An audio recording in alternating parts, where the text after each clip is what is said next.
Salut tout le monde, c'est Nick. Moi c'est Ali, puis aujourd'hui on se retrouve pour l'analyse du premier épisode de la série The Falcon and the Winter Soldier. Donc sans plus tarder, on va se lancer sur le résumé. Donc, pour le résumé du premier épisode, on a d'abord au début de l'épisode Falcon qui sauve un général de l'armée, dans le fond, de ce que je comprends, qui est sous l'emprise de Georges Batroc, Georges Saint-Pierre pour ceux qui savent. Dans le fond, qui reprend son rôle, qui n'était pas revenu depuis. Je pense que c'est depuis Captain America Le deuxième. de Falcon.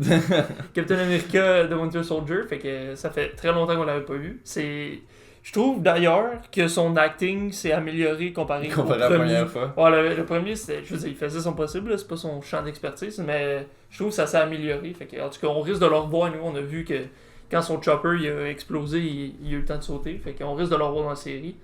Ensuite, il y a Torres qui parle avec Sam des Flag Smashers. Les Flag Smashers, c'est ceux qu'on avait parlé dans la dernière vidéo, ceux avec les masques, dans le fond, puis qui sont comme plus forts que des humains normaux, tout ça. On l'a vu dans l'épisode justement. Donc, Sam se fait parler d'eux un petit peu. Après ça, Sam encore qui give up le shield, dans le fond, qui le redonne aux autorités, au gouvernement. Et dans le fond, on voit un gouverneur sûrement, ou je sais pas exactement c'est quoi son titre, mais qui lui dit qu'il a bien fait de redonner le shield. Puis ça, on va y revenir plus tard. Donc, c'est juste quelque chose que je voulais annoncer ici. Et après ça, il s'en va parler avec Rhodey, Rhodey, lui dit t'aurais peut-être dû garder le shield. Fait que. Pourquoi. En fait, il lui demande pourquoi t'as pas pris le mantle. Tout ça. Fait que ça laisse présager que Rhodey aurait voulu qu'il devienne le nouveau Captain America. Ensuite, on a un rêve de Bucky, dans le fond, qui.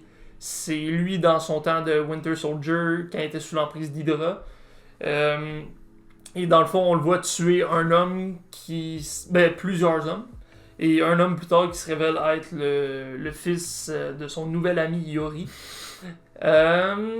Plus tard, c'était vraiment un drôle de homme ça. Ouais. Plus tard, on voit Bucky qui est chez une psy et qui essaye de, dans le fond, réintégrer la société. Dans le fond, la psy lui dit qu'il a obtenu son pardon et que sa tête est rendue supposément correcte. Donc, techniquement, Baron Zemo devrait pas être capable de juste dire les mots comme dans Civil War puis qu'il redevienne le tueur sanguinaire. Ouais, c'est ça. Ensuite, on a Sam qui va voir sa sœur et qui apprend en gros que la business familiale est dans le trouble. C'est le gros de la chose. Il y a Torres qui va par la suite dans un rassemblement des Flag Smashers et qui se fait smasher solide par un Flag Smasher. Fait que c'est pas mal ça. Après ça, il appelle Sam pour lui annoncer qu'il s'est fait éclater. Puis il avait mis sa vidéo. Fait qu'il montre la vidéo à Sam, tout ça. Par la suite, on apprend aussi que Sam, le loan qu'il allait demander, dans le fond, le prêt d'argent pour la business familiale a pas marché, même s'il essayait de jouer sur le fait de je suis un Avenger, tout ça, que le gars c'est un peu un fanboy.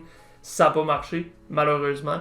Et par la suite, pour finir l'épisode, il y a US Agent qui se fait montrer au monde que c'est le nouveau Captain America par le même gouverneur qui a dit plus tôt dans l'épisode à Sam que c'était mieux qu'il redonne le shield, puis en gros qu'il n'y avait pas de besoin d'un Captain America, tu sais. Fait qu'on voit que le gouvernement est pas trop d'accord avec l'idée que Sam soit Captain America. On y revient plus tard. Donc c'est tout pour le résumé de la première épisode. Bon, maintenant pour les scènes préférées, je vais y aller en premier vu que t'as pas mal parlé au début de la vidéo. Donc ma scène préférée dans cet épisode-ci, moi ça a vraiment été la scène où est-ce qu'on voit Falcon se battre avec Batroc au début. Il y a le combat un peu aérien, puis un peu comme on a dit dans la dernière vidéo, je trouve que ça fait vraiment ressortir les combats un peu plus grounded, juste des gars, oui là ils volaient bien sûr, là, mais des gars qui se tapent sa gueule avant tout.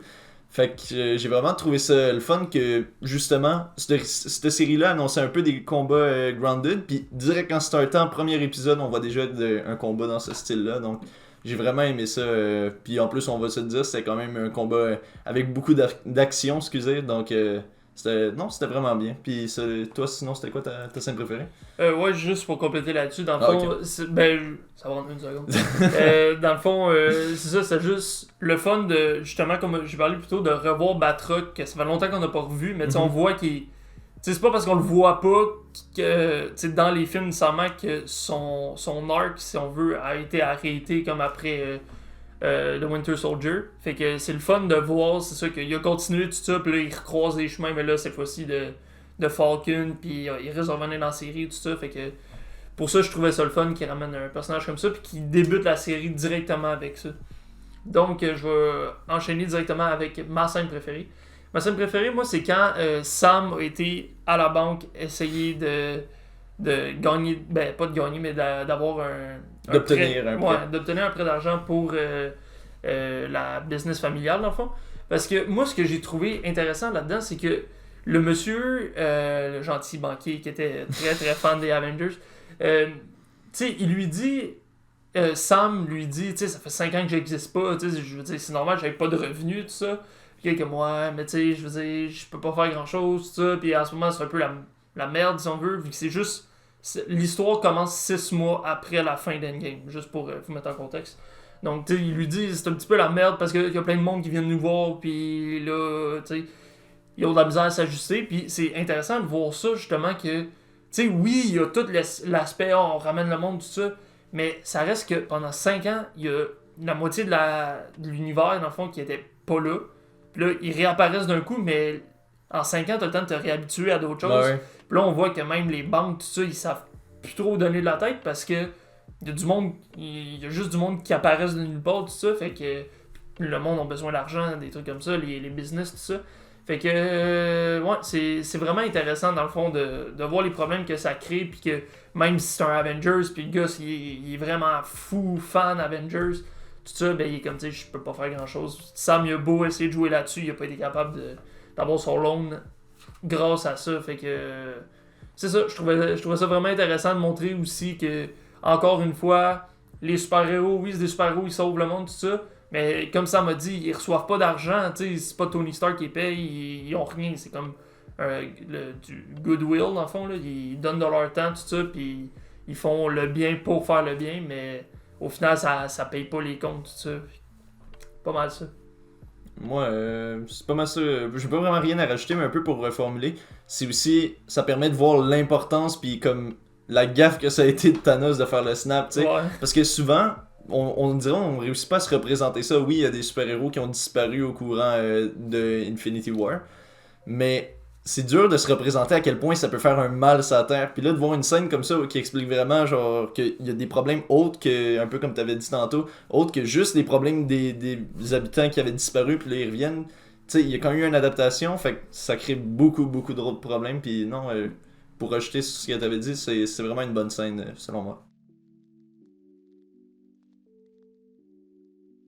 Donc, on arrive à la section des théories et des attentes, mais juste pour vous minder à ça, si vous voulez, le créateur de la série a dit lui-même que la série aurait pas autant de théories, elle laisserait pas autant de place aux théories, aux easter eggs, tout ça, que WandaVision a fait, parce que WandaVision, déjà en partant, c'était vraiment intense, il y en avait vraiment beaucoup, puis c'était facile de pouvoir lancer plein de théories, on en voyait plein défiler, mais cette série-là va être vraiment plus dans le fond, cette section-ci va être plus sur nos attentes, qu'est-ce qu'on s'attend qui se passe. Puis peut-être quelques trucs qu'on peut dire que c'est des théories, mais au final, c'est pas vraiment des théories autant que dans WandaVision. Donc, juste vous l'annoncer comme le créateur lui-même l'a dit. Et aussi, la série, c'est un peu plus comme un long film de 6 heures plus que 6 épisodes d'1 heure.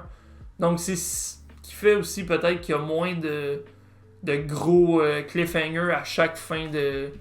Ben, tu sais, à date, on a juste eu un, là. Mais Ouais. je veux dire, à la fin des épisodes, il n'y aura pas des aussi gros cliffhangers que dans WandaVision, par exemple, probablement. Donc, c'était juste pour annoncer ça avant de commencer nos attentes. Donc le premier point pour nos attentes, au début de l'épisode, on voit que certaines personnes font des théories comme quoi Steve Rogers serait peut-être en vie, en train de vivre sur une autre planète ou sur la Lune, à un moment donné, que quelqu'un dit. Donc ça vient se poser la question, s'ils ont amené ça dans l'épisode, est-ce que ça voudrait dire peut-être que Steve Rogers sera encore en vie. Puis qui sait, peut-être même qu'il va avoir son mot à dire dans le futur pour déterminer c'est qui va le succéder en tant que Captain America. C'est pour ça on va bien sûr devoir attendre de voir qu'est-ce qui va se passer dans les prochains épisodes, mais je pense que ça valait quand même la peine de pouvoir le mentionner ici dans la vidéo. Un autre point intéressant à retirer du premier épisode, c'est que on remarque que le gouvernement, il cache un petit peu le fait qu'ils veulent pas que Sam soit Captain America, mais en même temps, quand on regarde le big picture, c'est ça. Quand Sam a redonné le Shield, il y a un agent du gouvernement qui est venu le voir puis il a dit t'as fait la bonne chose en redonnant le Shield, tout ça, en n'acceptant pas de devenir le mentor, dans le fond, si on veut. Pas le mentor, pas en tout, mais le prochain. Ouais, c'est ça, le prochain Captain America. Puis, tout de suite après, dans le fond, c'est comme peut-être une couple de journées plus tard, ou je sais pas trop, mais on voit le même agent du gouvernement annoncer qu'il y a un prochain Captain America, puis dire on a besoin absolument, tout ça.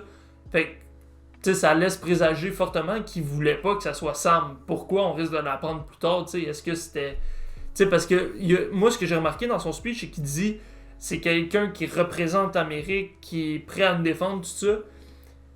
Puis ça vient à se poser un peu, est-ce que c'est du fait qu'il est noir? Est-ce que, tu sais, je veux dire, en même temps, on va l'apprendre plus tard sûrement, mais peut-être que eux ils se disent, quand tu penses aux États-Unis, tu penses à l'homme blanc, tout ça, pour qu'il représente la majorité, si on veut. Peut-être c'est ça qui a fait modifier leur... Ben, en fait, qui a fait qu'ils veulent pas que ça soit Sam. Peut-être c'est complètement autre chose. Là. Je lance des hypothèses. On va dans des théories racistes, là, mais... Ouais, c'est ça. Est-ce que c'est un certain racisme du gouvernement ou c'est autre chose, peut-être dans le passé de Sam, qu'on sait pas non plus. Fait que ça va être intéressant de voir c'est quoi l'argument, un peu, du gouvernement. Pourquoi ils voulaient pas que ça soit Sam, mais US Agent, c'est correct. Est-ce que c'est encore un espèce de Hydra qui est derrière tout ça, qui est encore là? Tu sais, ça se peut tellement parce que Hydra avait infiltré tellement de sphères dans la société, des hautes sphères, puis on a vu justement dans l'épisode, on est Bucky qui part après une femme qui travaillait pour Hydra avant. Donc, tu sais, ça peut être différents trucs comme ça, puis on sait pas encore c'est lequel, mais ce qu'on sait, c'est que le gouvernement, ou du moins une partie du gouvernement, dont l'homme qui présente le Captain America à la fin, voulait pas que ça soit Sam, le Captain America. Donc, c'est intéressant parce que la façon qu'on l'a vu, du moins à l'écran, ils lui ont jamais dit, mot pour mot, on veut pas que ça soit toi, donne-nous-le, on va le mettre à quelqu'un d'autre. Tu sais, on a vu la réaction de Sam qui était vraiment, vraiment déçu, triste, puis sûrement fâché aussi, tu sais, de la situation, de voir qu'ils l'ont juste remplacé de même sans rien dire, tout ça. Donc, ça va être intéressant de voir c'est quoi, au final, le motif de tout ça, puis c'est vers où que ça va amener plus tard, sûrement dans un combat entre US Agent et Sam. Donc, le dernier point qu'on voulait aborder, c'est comment est-ce que Yuri va... Yuri, je sais pas exactement comment dire, en tout cas, lui, le bonhomme qu'on va mettre en photo juste ici, comment il fait, au final, pour apprendre que Bucky a tué son fils. Dans le fond, on a vu dans le rêve de Bucky que à la fin, il tue le fils de Yuri, même s'il n'y a pas vraiment rapport dans l'action qu'il y avait. Il était juste, comme Yuri a dit, mauvais endroit, mauvais moment. Puis Bucky voulait pas de témoin, fait qu'il l'a tué. Il peut y avoir une espèce de théorie à est-ce que c'est vraiment Bucky qui l'a tué ou est-ce que c'est une espèce de... Tu sais, son subconscient un peu qui... Il est sûr qu'il l'a tué, mais c'est pas vraiment lui. Fait le lien un peu entre les deux sans qu'il y en ait nécessairement un aussi. Là. Ouais, exactement, c'est ça. Donc, tu sais, ça va être intéressant de voir comment Yuri va l'apprendre, dans le fond. Est-ce que c'est Bucky qui va y dire? Est-ce qu'il va l'apprendre d'une autre source? Est-ce que ça peut même être Zemo? Tu sais, Zemo, il a l'air de savoir pas mal d'affaires, tout ça. Quand Zemo va apparaître, est-ce qu'il va dire des trucs, tout ça, on sait pas. Mais c'est ça, ça va être intéressant de voir ça. Et aussi, comme dans une autre branche, mais rattachée au même point, comme je disais, est-ce que Bucky l'a vraiment tué ou il fait des liens ou qu'il n'y en a pas ou... Ça va être intéressant à voir se dérouler plus tard. Donc ça va être tout pour la vidéo, merci beaucoup d'avoir regardé.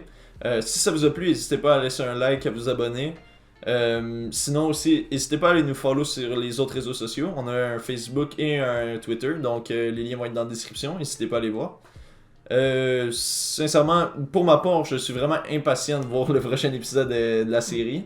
Normalement, les épisodes sont supposés être d'une durée entre 40 et 50 minutes, donc possiblement que l'épisode de la semaine prochaine va être de la même longueur que celui de cette semaine qui était de 49 minutes, bien sûr en comptant les credits. Puis aussi cette semaine on a vu qu'il n'y avait pas de scène post-credit, donc peut-être qu'il va en avoir à l'avenir. Puis sinon, à part de ça, bonne journée, bonne soirée à tout le monde, merci beaucoup d'avoir regardé encore une fois, puis on se dit à la semaine prochaine pour l'épisode 2. Salut tout le monde.